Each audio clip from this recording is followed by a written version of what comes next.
This free agency and rookie RBs edition of the Stephie Smalls Show on the Sports Gambling Podcast Network is brought to you by Kalshi. Make real money predicting sports. Kalshi is available in all 50 states, and you get $20 free with promo code SGPN. That's Kalshi, promo code SGPN.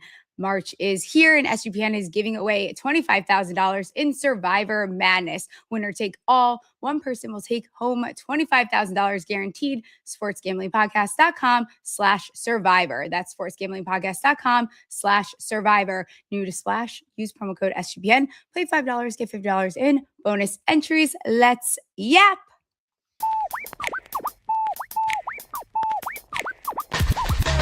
Stephie touch balls, betting it all on the power bottom false top drop the football. Like hopes they've been teasing, they're missing the fall season. ACL twisted, bank account freezing, but Smalls cut the shots like some more reason. Leaderboard buzzing while the slot machine's ringing. She's slinging players stats like Nostradamus. $100 bills raining down upon us. Happy Thursday, everyone. It's Thursday, so we get to talk about the NFL. We love golf, but obviously this is a football show. Dave Kluge, my best friend of the football guys, is here to talk to us. And honestly, it's a good day that this happened because we have some trade talk to talk about as well. Yeah, what better time to talk about NFL than early March? There's so much happening right now. This is a good time. Like the draft is coming up. Combine came and went. We got trades coming, free agency next week. This is a great time of year. Yeah, it's fantastic. For those of you that don't know, Dave and I used to have a show together. Like way back when we first started in the industry, we had a show called Our Friday Show. And it was kind of the start of both of our journeys in this industry. Yeah, my story in this industry would not be, you can't tell it without you being a huge part of it. Like the first 2 years, both of us were kind of coming up. We were doing shows together all the time. Yeah. Fantasy Intervention, join our circle. That might ring a bell for a handful of people out there. Yes, we were a part of a cult during 2020 and have stayed good friends ever since. What weird times COVID was. Like we are definitely two of the COVID creators, as some people like to call them. Before we talk about, we're going to talk rookie running backs. We're going to talk some questions that people had, but housekeeping, obviously. DJ Moore is a Buffalo Bill. Buffalo gets what they get. DJ Moore in a 2026 fifth rounder. And you guys got, sorry, am I reading this correctly? A second round pick. Yeah. I thought that was a typo at first. So I was like we're going to get the edited tweet. Right. The tweet comes out and all we get is that DJ Moore is traded to the Bills. So I immediately start writing an article and I reach out to Bob Harris over at Footballguys and I said, hey, I'm going to be nose down in this article. Shoot me a text and let me know when the compensation comes through. I said, I'm probably expecting, a round 4 pick. And when he sent me the tweet that it was a round 2 pick, I'm like, this can't be real. So like, I still think it kind of makes sense for the Bills. Like they really need a wide receiver, but like, polls. I don't know what he does. Like, I don't know what dirt he has over people. Like, if he's got blackmail videos of Brandon Bean or like what is going on here. But yeah, I mean, this trade with Carolina is the gift that keeps on giving. We get DJ Moore in that trade. We get 3 years of production from DJ Moore, and then we get a second round pick for him. Like, it is just unbelievable. How do you even get to the second round pick, I guess? Like, I can't even say that I get it. I don't get it. I don't get the second round pick. A third? Yeah, like, you could probably, like, sell me there. I think that DJ Moore is a talented player. I think that he's also 28 years old, and a second round pick is a lot for DJ Moore. He'll be 29 next month too. I mean, like, oh gosh, 29. That's old. I don't know about you. That's when my back started hurting and I started in the gym. Yeah, 29. Young. Not a fun year. And he's also been trending down for 3 straight years. Yeah. Like we saw that 1 year in 2023 that I think was kind of fugazi. Like Justin Fields doesn't throw to anybody besides his first read. So yeah, DJ Moore is going to go for 1,300 yards because Justin Fields couldn't throw the ball to anybody else. He would just force the ball to DJ Moore when he was covered or not. But like, there's so much. I like DJ Moore a lot, and I think that he's a likable guy. But like the questionable effort stuff, putting on routes, like literally walking off the field and sitting on the bench in the middle of a live play. We obviously saw how the Bears season ended, where he ran the wrong route. There was miscommunication on the game-losing pick to the Rams. So, I mean, even if I think he's a better player than his production would say over the last couple of years, but as a Bears fan, more than happy to get him out of the picture because now Rome Odunze, Luther Burden, Colston Loveland, all of these wildly talented young players, now they get to be the focal point in the offense instead. I think it's so fun to, you had DJ Moore there, and now, like you said, like it's just this young core and they all get to develop together, which is fantastic. It's obviously bird in season, but it's more than that because everyone is so young. I guess from a Bills standpoint, and I talked about this probably, I think maybe it was after Super Bowl, like I'm just kind of out on donating money. I'm betting them to win this and that. To me, it's like, okay, you have Josh Allen, fine. Like how many years are we going to do this where it's like Bills are contenders, are they? Because again, they've been contenders, but to what extent? Because it's not showing up. Yeah. And I think, Josh Allen can just will himself to win any given game. Can he do that 4 times in a row through the playoffs into a Super Bowl? Obviously, he hasn't done that yet, but I was looking, like I do, just being a nerd, digging into the numbers. As soon as I start writing this article, I'm looking. And what we saw is that Josh Allen, when he had Stephon Diggs for those 4 years, he was pushing the ball downfield, intended air yards per pass attempt over 10. Over the last 2 years where they haven't had any sort of real wide receiver one, it's been Khalil Shakir, Dalton Kincaid, the rotted out husk of Amari Cooper and Brandon Cooks. It's been a joke over there in Buffalo. His intended air yards per pass attempt dropped to almost 7 yards. Back-to-back years with his career worst. Had his career worse in 2024 and then even worse in 2025. So I think he's been scared to push the ball downfield because he hasn't had any receivers that he can trust. Hopefully with DJ Moore out there right now. I also think DJ Moore's a better fit in this offense where they can just kind of play backyard ball, do a lot of off-script stuff.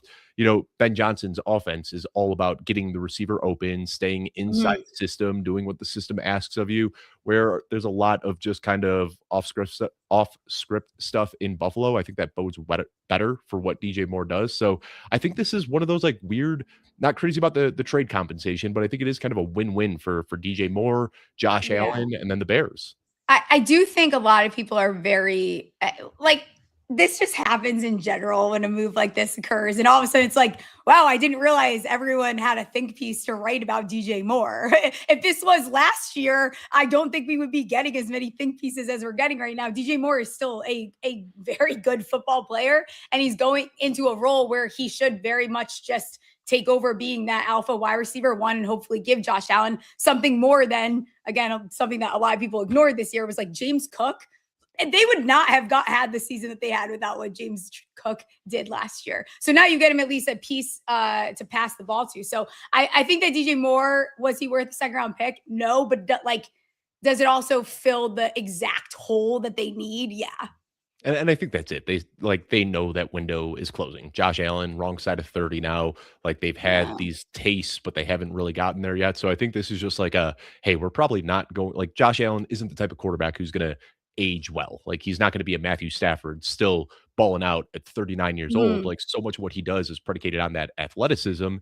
That's going to start to wane over the next couple of years. So I think it's hey, let's just push all the chips in right now, because if we don't do this in the next 2 or 3 years, we're probably not going to. Yeah. And at some point, we're going to have to start holding people accountable. Bean's got to be out. At some point, something's going to have to change, because that window is shutting very fast, if not just already enough. Closed.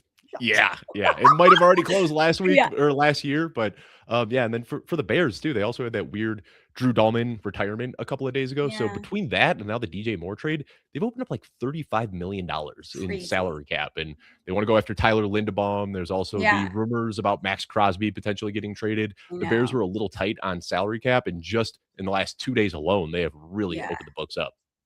Do you have any concerns about the center retiring? It'll be fine, right? If we get Tyler Linderbaum, I think it's an upgrade. He's better and younger. If we don't get Linderbaum, then I'm a little bit concerned, but also good for Drew Dahlman.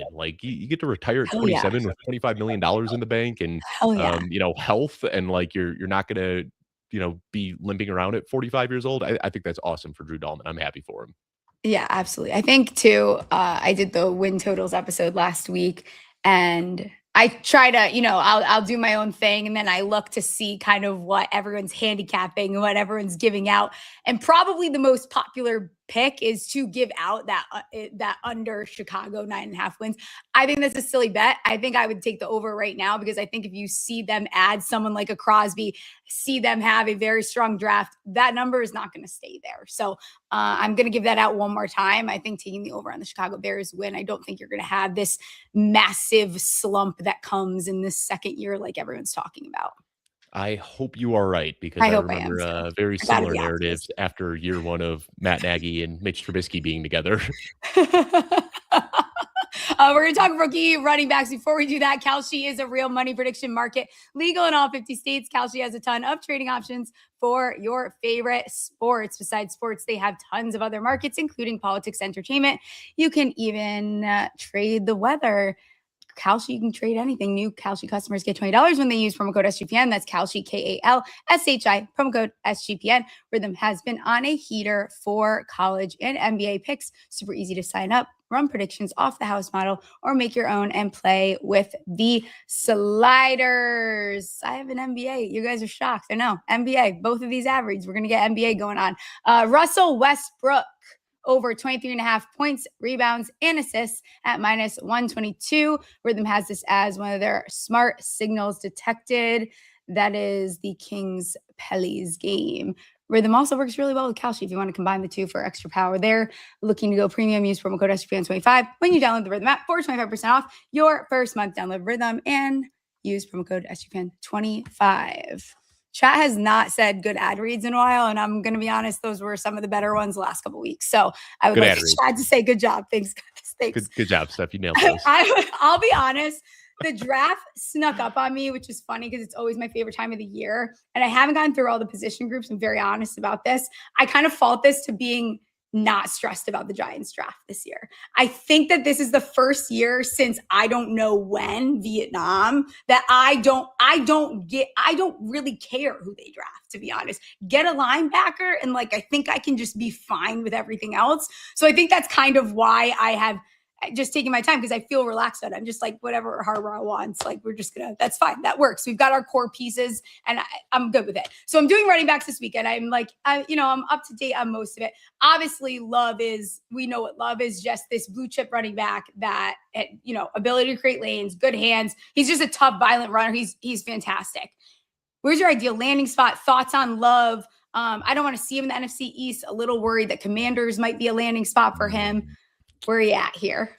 That was my number one landing spot. Yeah, I really think he'd make a lot of sense in Washington. I know. They've just been patchworking together this joke of a backfield for the last couple of years, an old decrepit Austin Eckler and Brian Robinson Jr. and Chris Rodriguez, Corey Cross-Camara. There's been nothing inspiring, and we know that Dan Quinn wants to have a good run game. So I think getting a guy like Jeremiah Love, this is something Jeff Bell and I talk about it all the time when we're talking football and schematics. But when you have that rushing quarterback and a good running back, it's just a nightmare for defenses. Nightmare. You don't even have to run a pure option offense, but just that dual threat in the backfield is so hard to game plan around, especially when Jaden Daniels can throw a deep ball as well. So I think that would be the best fit. Of course, there's the rumors about Kansas City maybe trading up and trying to get him as well. I think that would be a ton of fun. I don't think there's a bad fit. When I wrote my report on Jeremiah Love, footballguys.com/rookie guide, you can check all those out. I did the running backs this year. I said he's just a scheme agnostic player. It doesn't matter what your offensive line looks like. It doesn't matter what your scheme is, whether you're gap or zone. He can really do it all. He's a pass catcher. He's a power back. He's a speed guy. So I don't think it would be fun to see him in Washington because there's a need for a running back. It would be fun to see him in Kansas City, finally give them a running back. But I think this is one of those guys that you could drop him into any offense and he's going to produce. Do we think that there is a chance that the Titans get ridiculous and that they draft him that high? I think there is. I think so. Very much so. Yeah. Tony Pollard is gone. They clearly don't trust Tajay Spears. Even if Tony Pollard hasn't played, they've still split the workload with Tajay Spears. It is I like he's Tajay so Spears. Much better than he even gets the opportunity to display, and it drives me nuts. He's gonna be one of those players that in 15 years I'm gonna be like, if only they gave Spears a little bit more opportunity. I think the drunkest thing the Commander, or not the Commanders, the Titans could do is go Sadiq at 4. Because if you look at other tight ends that have had that sort of crazy athletic profile, Vernon David, Vernon Davis, Kyle Pitts, like those guys both went inside the top 5. And then you look at the types of guys that they like to spend their first round picks on. When you look at, well, AJ Brown was a second round pick, but AJ Brown, Ryle Green Beckham, Justin Hunter, they like these very big athletic pass catchers. So I'm not saying they're going to do it, but like it would be a very Tennessee thing just for them to go with Sadiq at 4 and surprise the hell out of everybody. Another interesting spot, and I guess I haven't talked about this on the show because now we're only doing football once a week, but keep an eye on the Cardinals to trade back, because I think that there's going to be a team that wants to jump the Giants and the Titans to get a defensive player. And if the Cardinals land themselves in a position to take Love, do not put it past them to do that. I understand that they need to definitely like square up some stuff in that O-line. Got it. But we can't look at this Arizona team. We're going to get into free agents after we talk about these running backs here. But like, Arizona's not going to be like great next year. I wouldn't put it past them to take a guy like Love if they trade back a little bit. Which would upset me so much because I love Trey Benson. Yeah. Like I thought last year was going to be the year for Trey Benson. It should have been the year. They set it up so they could get out of James Conner's contract. James Conner goes down with the ACL tear, and then Trey Benson immediately gets hurt. Like we've been waiting for years, but I do wonder a little bit if these injuries now are starting to pile up.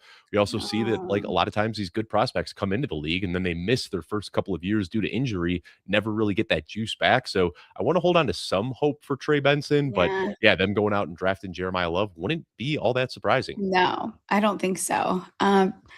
Before I kind of get like who rounds out maybe like your top 4, top 5, there's a running back that I didn't realize everyone really hates. I guess his is it Raz, RAS, whatever the hell you want to call it, score was not good. It was ass, we'll be honest. But I kind of refuse to not like him. Maybe I haven't watched enough, but Emmett Johnson, where are you at with him? I like him, and you are going to love my comp for Emmett Johnson. I don't know if you looked at the rookie guide or not. Ahmad Bradshaw was my comp for him. Oh! Do you know what Ahmad Bradshaw's relative athletic score? Yes. Do you know what Ahmad Bradshaw's relative athletic score? 2.85. Also terrible. Yeah, and it's like he doesn't test well, but here's the thing I like about Emmett Johnson. There were over 300 people that were invited to the NFL Combine. Emmett Johnson was one of 6 players who partook in every single drill. So what we have nowadays is so many people are ducking drills. Like Mike Washington Jr. gets the 10.0 RAS. All he did is run a 40 and then do the broad vertical jump. He didn't do the agility drills. He didn't do the bench press because he knew those were going to negatively impact his relative athletic score. So he goes out there, runs fast, jumps high, jumps far, gets his 10.0, puts his sweatpants on, calls it a weekend. Emmett Johnson was the only running back to do the 3-cone drill. He was the only running back who did all the drills, 1 in 6 players to do all of the drills overall at the Combine this year. So I like that. Like I get diggity down with that, Dave. Listen, I love that. He's also a smaller guy. Like he isn't going to bench press a lot. So he does all of his drills on Sunday. And then he shows up Saturday to bench press, which negatively impacts his relative athletic score even more. So like, I like that he's a competitor and he's one of those guys that's quick, not fast. Like I knew he wasn't going to run a good 40, but really good in tight windows, like just natural contact balance. He's good at breaking tackles. So I think that this might open up some sort of like window where people are worried about Emmett Johnson. If you're drafting him in fantasy, he's going to get there as a pass catcher. He is such a good route runner, such a good pass catcher. This guy could get 80 targets a year. It doesn't matter if he can't run fast in a 40-yard line. He's a good football player. Yeah, he's good again. And I think a lot of this, and this happens, especially around this time of the year, is like this like real life football and this fantasy football world, how they kind of combine here, where he could very much help a team. He maybe is not going to help your fantasy football team, but that doesn't mean that he's not a good football player and he can't be an asset to a team. I think he just plays bigger than he is. Yeah. And I don't think he's never going to be a 350 touch player. That's not who he is. So he's going to be a complimentary weapon. He's going to catch a lot of passes. And there's other guys too. Like Ahmad Bradshaw was my comp for him. So I was really proud of that when he that's why I like him. It's hilarious now. Yeah. And I like that, very similar testing to Ahmad Bradshaw made me feel good. But there's other guys too, like Devin Singletary, Kyron Williams, guys who are just like good football players that don't have off the charts athleticism. And I think that's the bucket Emmett Johnson falls into. Yeah, love it. All right, talk to me some of these other guys at the top. Like who is it? How big is the tier break, I guess, in between like your top 5? Like is it Love and then big tier break and then 2 guys, or how does that play out for you? There's still, we got some answers at the combine. I was kind of looking at Mhm. this cluster. It was Mike Washington out of Arkansas, Jadarian Price out of Notre Dame, Katron Allen and Nick Singleton, both out of Penn State, Jonah Coleman, Emmett Johnson. They were all kind of clustered together, like Sure. really, really tight. And I feel like after the combine, you're able to rank them, but they're still, in my opinion, in a tier. And I think Mike Washington rose to the top of that tier because Sure. 223 pounds, 4.33 40-yard dash. Like, we're Mhm. going to get excited about that. That's the second best size adjusted speed in combine history for a Yeah. running back. Yeah. But then a lot of the other guys ducked testing, like Katron Allen. I like him. Oh, I Nickname is hate Fat it. Man. He's just like a big, thick dude from Penn Love it. State, but he ducked the 40, and there were questions about whether he was fast or not, and he decided not to run the 40-yard dash, so that worries me a little bit. Jonah Coleman, another guy with questions about his speed, didn't run the 40-yard dash. That worries me a little bit. Mike Washington Jr., questions about his agility. He sat out all of the agility drills. So I'm still Mm. kind of looking at this tier of all the guys that I mentioned as being relatively tight. Jadarian Price, he was a guy we thought we was going to come out and run in the low 4.3s. He ran in the high 4.4s, so we've got some Yeah. question marks there. I think Nick Singleton might actually be the most talented of this cluster, but he broke his foot at the Senior Bowl, so he's not testing right Oh now. my He's not God. going to be healthy for the start of training camp. We could be potentially looking at a 0 for his rookie season. So there is still very much so like Jeremiah Love up top, huge tier break, and then just kind of this cluster of Yeah. 6 other running backs. It feels like one of those years where when you're in your rookie drafts or your best ball, like you're just throwing a bunch of darts at the end at some of these guys and hoping you get the right one. 100%. And if there's one like a late round dart I want to throw my darts at, Yeah. Adam Randall out of Clemson. Okay. He's on my He list to watch this Yeah. weekend. Oh boy, you're gonna like him. So this guy Okay. I'm draft excited. drafted as a wide receiver, did nothing for his first 3 seasons. Like was just like the Mhm. wide receiver 6 in Clemson. And then it was one of the last games of his junior season. All the running backs got hurt. So they just put him in there and he like immediately rips off a 40-yard run, starts breaking tackles. So they transitioned him the next year. I'm telling you, this guy's Cordell Patterson 2.0. He is I love huge. that. 6'3", 233 pounds. Went out, ran the third best size adjusted speed behind Mike Washington and Jeremiah Love, but then also catches passes as a former wide receiver. So this guy is the biggest running back in the class. I He's one love of the it. fastest running backs in the class, and he catches a lot of passes. He's a really fun player. I love it. Any other sleeper type guy? I know D Lang on X, David, who watches the show all the time, asked about like some sleeper running backs. And he also Yeah. asks, would you prioritize less talented running back on better team or more talented running back on a crappy team?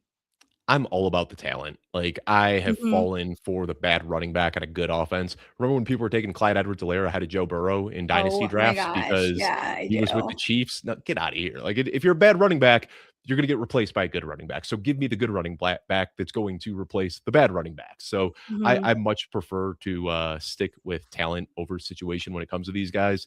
Yeah. Another sleeper I'll throw out there. This is another fun guy. And if you watch receivers, you might have already watched him. Eli Heidenreich out of Navy. Okay. Yeah.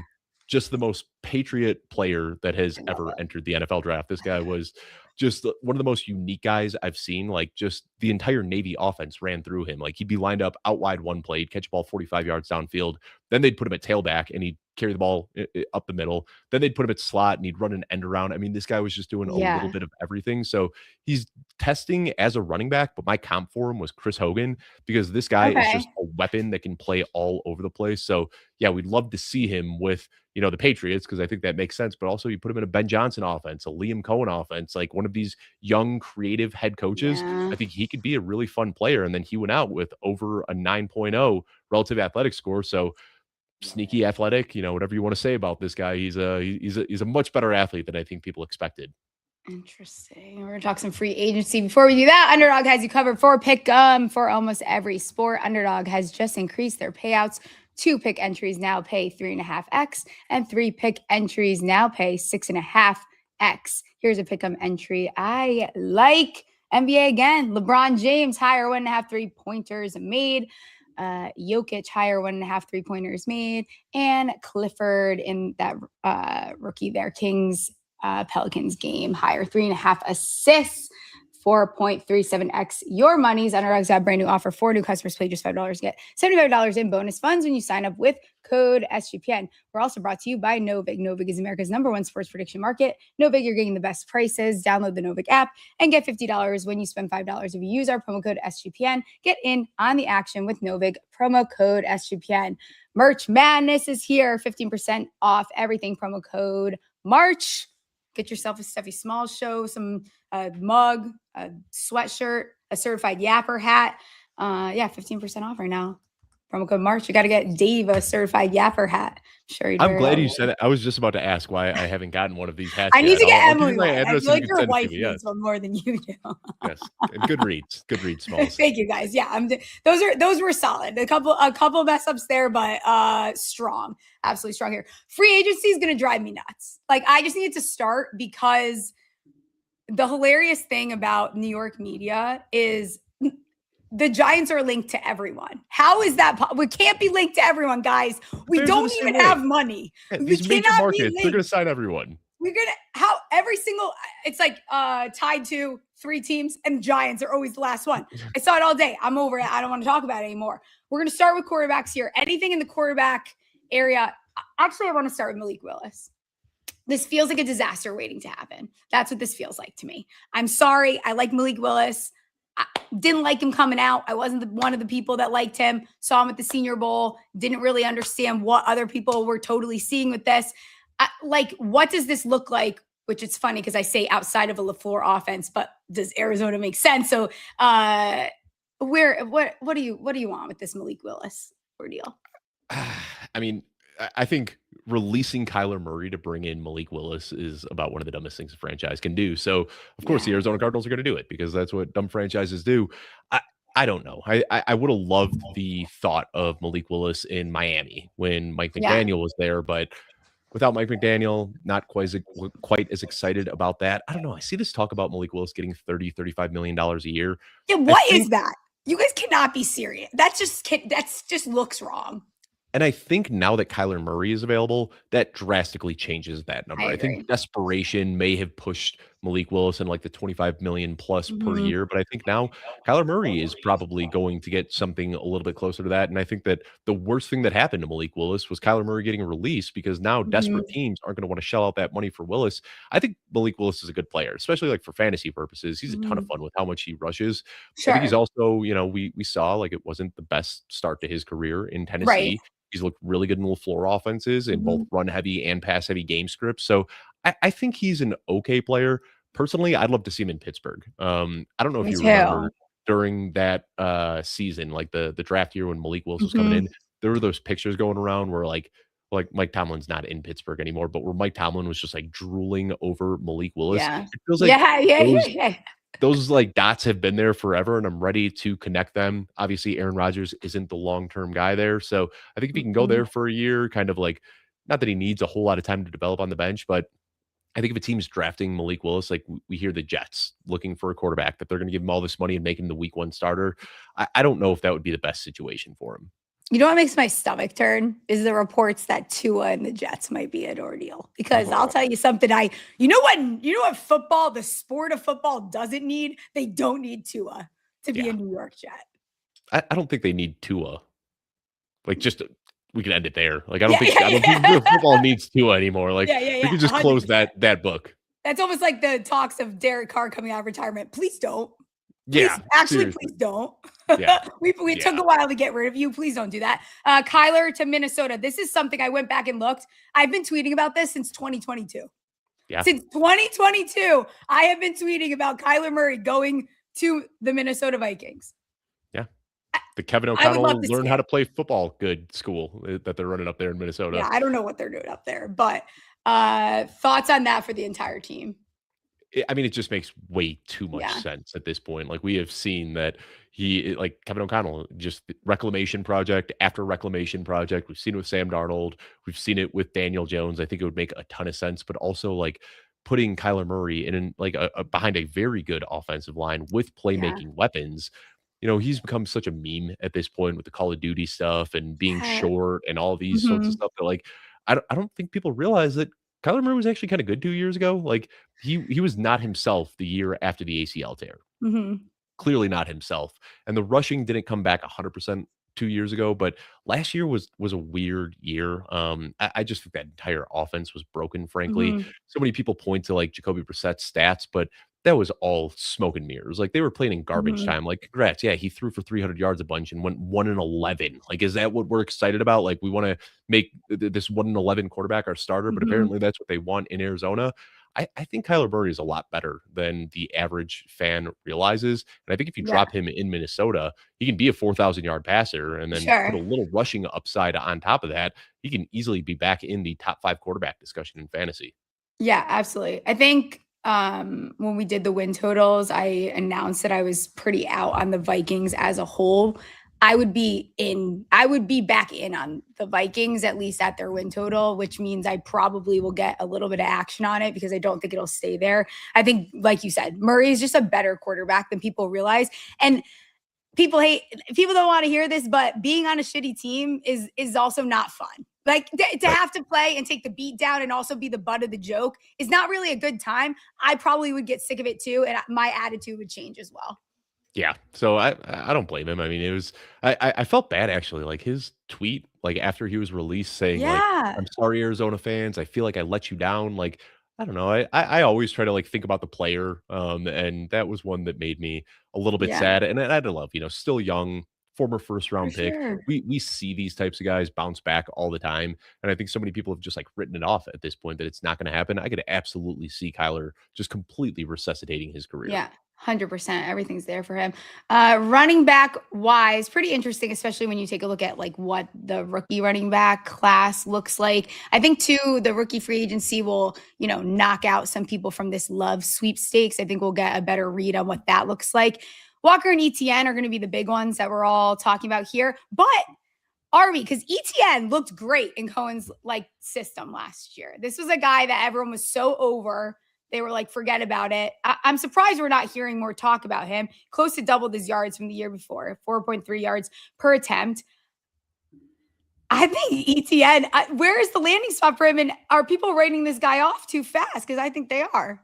I ran a tweet saying, who do you expect to get a bigger contract? And I did Ken Walker and Travis Etienne. And as you'd expect, Ken Walker got about 90% of the poll results. Recency bias. Uh-huh. I'll put it out there right now into the ether. It wouldn't surprise me one bit if Travis Etienne ends up getting the bigger contract. And he's a couple of years older. I think that's the biggest knock, but this is a former first round pick. He's got the size, he's got the pass catching upside as well. Ken Walker, like I know that we just saw him dominate throughout the playoffs. I don't think he would have done that if he got a full workload during the entire season. Like he had fresh Right. legs in the playoffs because Zach Charbonnet was shouldering so much of the work in the regular season. And I think Kenneth Walker is a good running back, but he is also the type of running back that coaches don't want to pay a lot of money and they don't want to give 300 touches a year to because he takes so many losses. And if you're an Yeah. Adrian Peterson type of player, coaches are going to live with those losses. Kenneth Walker isn't there. Like it reminds me so much of early career DeAndre Swift, where like he just can't get downfield. There's so much dancing in the backfield. He takes what should be 2nd and 7, and instead you're looking at 7 and 14 because Kenneth Walker was trying to do too much. And that's just a drive killer right there. So I like Walker, but I don't know if he is going to get as much as Travis Etienne. And I know that's a really hot take, but we'll see Yeah. next week. I think that people should tread lightly with Walker because I think kind of like you alluded to, he thrives in like a dual backfield. Like he kind of needs to be a 1A, 1B or just be RB. Like he's not a guy that is going to thrive where he needs to be the RB1. I don't know that you're going to get the fantasy production from him. It might be another frustrating year as it was because I think that running back room was so efficient for them because they were able to split touches between the two of them. Yeah, and I think that was a perfect duo that they had there Yeah. because like Zach Charbonnet, people are going to call him a plotter or whatever, but he's really good at mitigating losses and just like turning that like 0-yard gain into 2 yards by leaning forward and just doing those things that coaches love. So, I think that what we're probably going to see is that Kenneth Walker gets paired up with another guy like Mhm. Zach Charbonnet, this early Yeah. down grinder. And I think Kenneth Walker is great in a rotational role, but I think there's this expectation that he's just going to sign somewhere, get 350 touches, be a top Mhm. 5 running back. And I'm not completely there. Where do you think he's headed? I do think the Bears make a lot of sense for him just Mhm. because you look at that backfield, how Ben Johnson has done it. We had the DeAndre Swift, Jamal Williams backfield. We had the Jahmyr Gibbs, David Montgomery. I think Kyle Monangai is the guy that they want to keep there. DeAndre Swift, very much so they can get out of his contract this offseason. So I think Kevin Monangai is kind of that David Montgomery, Jamal Williams type of player, and then Mhm. Kenneth Walker as the home run hitting guy, the early career DeAndre Swift, the Jahmyr Gibbs. I think that would make a lot of sense, and I think people would get really excited about that in fantasy if they say, "Oh my gosh, this great offensive line in Chicago, Kenneth Walker's a part of it." But then you're going to have Kyle Monangai ending up with 12 touchdowns and Kenneth Walker being in that frustrating role that we hated about DeAndre Swift for years. Why are we not hearing about Rico Dowdle as much, you think? He's old. He's a lot Yeah. older than I think people realize. He's gonna be 29 this year. Is he? Yeah, and, he looked awesome for two weeks last year, but that Mhm. was against Miami, who, that was the point in the year where Miami had just, completely quit on themselves. Yeah. And then the next week, he had the revenge game against Dallas before they got Quinnen Williams when the run defense was still terrible. So I think so much of, those 2 games kind of cloud what his entire season was like. The reality was after that Dallas game, his efficiency fell off a cliff. Chuba Hubbard looked like the better running back at the end of the year. So Mhm. I know there's some buzz about Rico Dowdle. He's been a fantasy name for the last couple of years, but an undrafted guy doesn't have Yeah. any real game breaking traits and getting up there in age a little bit. I think he'll He probably sounds get like a Denver Bronco, like the way you're talking about him. I absolutely think that would make a lot of sense. I think whoever wants Tyler Algier and doesn't get him is going to settle for Rico Dowdle instead. Yeah. All right. Let's talk wide receivers here, and then we'll start wrapping up. I'll let you get out of here. Mike Evans, Mooney, Pierce, Wan'Dale Robinson, Doves. Wan'Dale Robinson is either going back to the Giants or he's a Titan. I think that's about it here. I don't know that there's really a lot to talk about. I don't know how much, and this isn't even me being I don't know how much of Robinson's success also came from quite literally Malik Neighbors tearing his ACL. I mean, Right. he had 92 catches for 1,000+ yards here, 4 touchdowns. He's a reliable target on the outside, but I think people need to temper these expectations. Wan'Dale Robinson is not a wide receiver 1. He's not, but I think that he's still a much better wide receiver than I think people realize.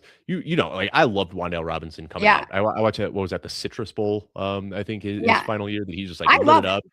Yeah, he's a very fun player. And then he also had the early career ACL tear, and it kind of took him some time to come back. I think the question I have about Wan'Dale Robinson is who is this guy? Is he the guy who catches the ball 3 yards off the line of scrimmage and creates after the catch? Or is he the guy that we saw with Russell Wilson, where he's catching bombs 50 yards downfield? Right. It's very confusing. Very I think confusing.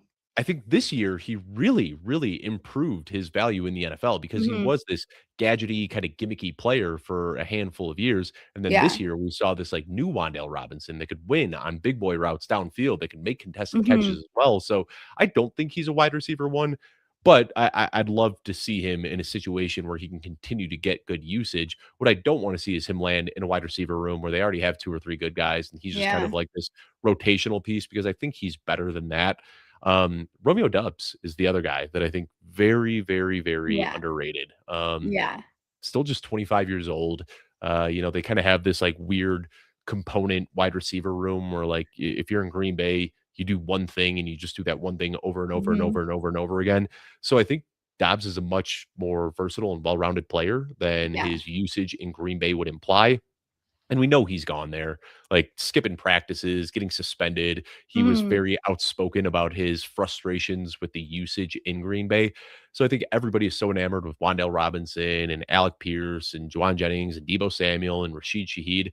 I think Mhm. Doubs is going to be the guy that's going to come I out and get agree. $70 million. And everyone's going to be like, where did that come from? I agree. And for a lot of the reasons he feels like a chief to me. I tweeted it before we got on. He just Oh feels my like a gosh, chief to yes. me. It's Mhm. perfect. And I think a lot of people are going to knock him because he's never had a 1,000-yard season. But again, I mean, you have this Packers wide receiver room that is absolutely stuffed to the brim with wide receivers. So it's hard to get your lick in there when you're not even there. There's so many people competing for the ball. Exactly. Yeah. So I think that would make a lot of sense. I do think he's a little bit more of like a possession receiver than like a Mhm. create after the catch guy. And that's what we Sure. see. Like, they put Juju in that role when Rashi Yeah. Rice isn't available. I think they just need to figure out what they're going to do when Rashi Rice gets a 15-year jail sentence. Like, if it's not with this case going on right now, it's going to be something like Yeah. Rashi Rice cannot be a part of the Chiefs' long-term plans. Like, they Yeah, need to start no. You might as thinking well go on a get world yourself without him. Romeo, go get yourself Mooney. Like, you're gonna need a couple of these guys here. Pierce, this one is a little I have a hard time with this one. And what I think, to me, it feels silly for the Colts not to keep him. I'll Yeah. put that out there. It feels silly Especially for when the they could Colts. save 18 million by cutting Mike Pittman. Like, It there's your doesn't money make right sense there. to me. Yeah. You had a guy that I would imagine, Daniel Jones, they figure something out there or whatever is going to happen with Daniel Jones. They have chemistry. Pierce has shown the upside. I mean, he's a guy where a lot of games he's nowhere to be found, but he's coming off a season where he looks fantastic. I mean, he was averaging more than 20 yards per reception the last 2 seasons. Like, that's an impressive stat right there. If I'm the Colts, I keep him. If I'm the Commanders, I'm probably making a phone call to talk and see if we can bring him over. But do I want to see him on the Commanders? No, I don't care what the Commanders do. Yeah. And I think the problem now is that the Colts kind of missed their window. Like, they could have put a Yeah. restrict tag on him earlier in the week. And now but he's in the media, and now he's talking. Yeah. got that Kay Adams spot. Once he's and, on the Kay Adams show, you lost him, Colts. it's gone. over. Exactly. So I don't know. I hate to say this because I think Alec Pierce is such a good player, but we do this whole like, this guy's so underrated. This guy's so underrated that they get overrated. And I feel like that's Yeah. kind of where we are with Alec Pierce. Like, very good player. He's young. He can do everything you want to see from a wide receiver. But like, I'm hearing that he's going to get 100 million plus. Like that. Come on. What are we doing We're here? being Like, drama Alec Pierce now. should be getting $100 million. We're being drama now. Let's all pump the brakes a little bit here with that. Mike Evans, any feelings on this? I mean, he's 33 years old. He just missed nine games last season. He just ended an 11-year streak, fantastic streak of 1,000 receiving yard games. But seasons. But where are you at with Mike Evans? I hope he learns from what Keenan Allen did. Like, Keenan Allen was like, "Oh, I'm a free agent. This is great. I'm going to go test the market." Went to Chicago for a year and was like, "No, I'm going back home." Like, yeah, I don't want to. Mike Evans, you can't be anything besides a Tampa Bay Buccaneer, right? Like, it's just it's gonna be so weird seeing him in anything else. And just stay in Tampa. Yeah. That's what I think is gonna end up happening here. You played in Florida. You don't want to go pay taxes somewhere else. Just stay where you are. You're good. Let's stay put there.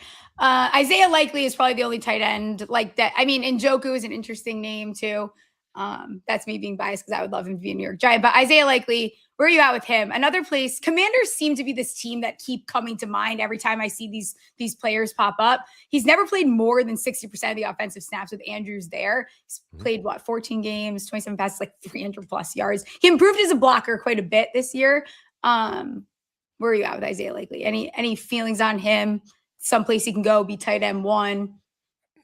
No, I think Isaiah Likely is just like a pyramid scheme that's being propped he's up a pyramid by scheme. Yeah, it's like everybody. I don't know, like, it hasn't been there. And again, I keep talking about Jeff Bell. You know, one of our best friends. Like, we talk to Jeff all the time, and we have a lot of like very in-depth conversations about football. And something that we talk about all the time is week one bias. Like, people pay attention so much to week one games. And week one last year, Isaiah Likely has one of the biggest games we ever see from a tight end. He does it in a primetime island game where we see him like almost come down. Like, it was the best game of his career. Yeah. He was everybody's favorite waiver wire target. People were spending 100% of their fab on Isaiah Likely. You know what he did for the rest of the year? He gives us the same production as Noah Gray. But like, people don't talk about that. They talk about that week one blow up spot, but they don't talk about the fact that he was like the wide receiver 28 from week 2 onward. I understand there's a lot of excitement for him, but the problem is if you can't block, and he's a serviceable blocker, but he's not a good blocker, they just put a corner on him. And like, he doesn't have the skill set to consistently beat cornerbacks in coverage. The reason we want these guys to be good blockers is because then they get linebackers in coverage. And if Isaiah Likely is covered by a linebacker, he's going to beat him, but he's not getting that coverage. So he is just a big, clunky, glorified wide receiver out there. And that just doesn't typically work in football. Yeah. There's also a bias that comes with having a cool name, and he has a cool name. And I think that people get excited when they're like, "Oh, it's Isaiah Likely, and look how good he did in that island game here." And then they get too excited about players that they don't need to.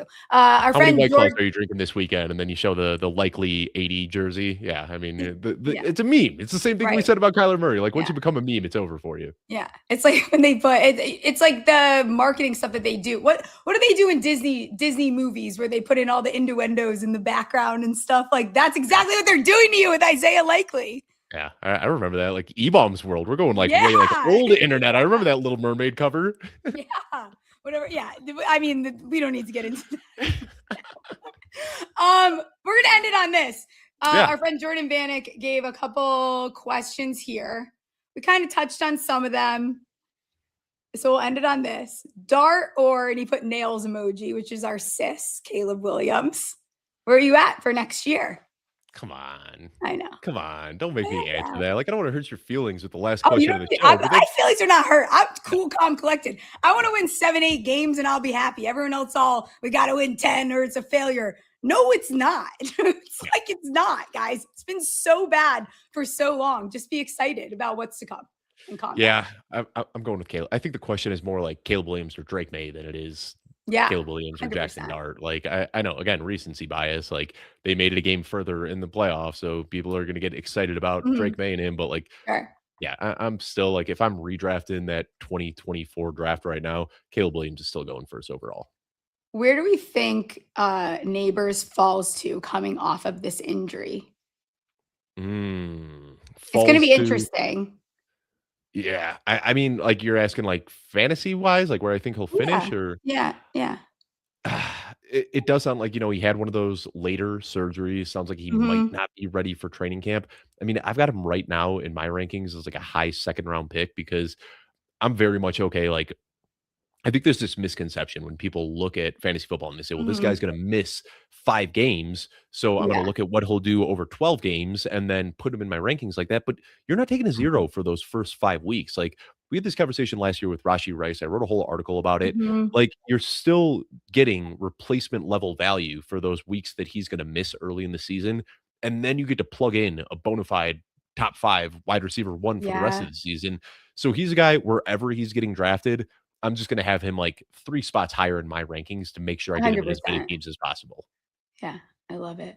Anything you want to like talk about in the draft before I let you get out of here? We'll have to have you on again, maybe post draft to talk some fantasy stuff. No, you can ask me to come out whenever. This is always a pleasure. Steph, we don't talk on shows nearly as much as we used to, and it makes me sad. It's texting and Twitter DMs and the occasional like I like when I'm walking around the neighborhood and I'll just randomly call you and then we just talk for like an hour and a half about absolutely nothing. Yeah, but it's like we do like speed round catching up where it's like we literally talk about every possible thing that you need to know from the last like 6 months of our lives, and then we go on our way and then we tap back in. It's quite funny. Yep. So we'll do this again after the NFL draft, sometime soon. Yeah. We should do this more often. Always a pleasure. And like I said at the top of the show, my story here wouldn't be possible without you. So fantastic. Lifelong friends here.